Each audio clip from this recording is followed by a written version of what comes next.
Thank you very much. And I think that we were able to catch most of that.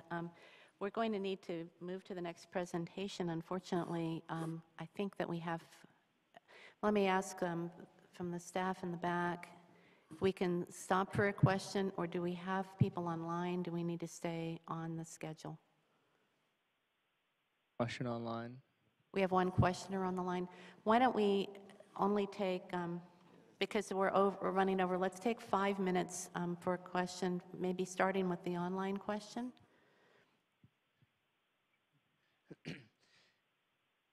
Okay, I'm going to send him the message. Could you read it to the group as you send it to him? To meet responsible goals for biofuels while producing more food around the world and reducing GHGs. Current ILUC analysis based on Searchinger's theory quantifying this benefit. Current work by Purdue and ORNL is more relevant than these outdated assertions. That was perhaps more of a comment. Do you want me to? Yeah, go ahead, Tim, if you can address that comment. Okay. What I've tried to communicate is the basic issue is not, quote, is there indirect land use? The basic issue is where are you getting your biomass from?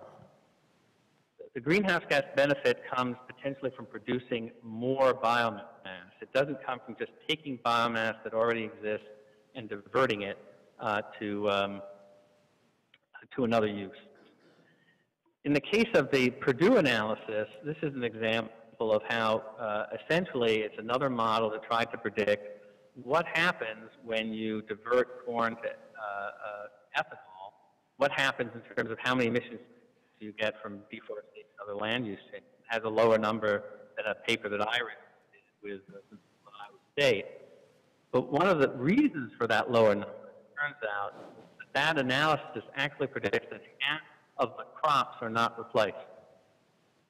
And so essentially it's predicting a very large hunger effect, because the way that works is when prices go up, Americans and Europeans don't really reduce their consumption of food. The people who have to reduce their consumption of food are the poorest people in the world. So in effect, if you really look carefully at what that study really estimates, it's actually a worse result than ours. And the reason their land use change is so low is because most of the food isn't replaced.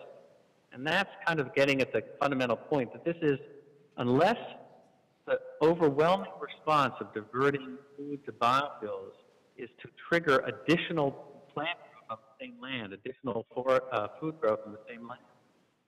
The only two other effects are bad, and those are land use change, which loses carbon, or reduced food consumption.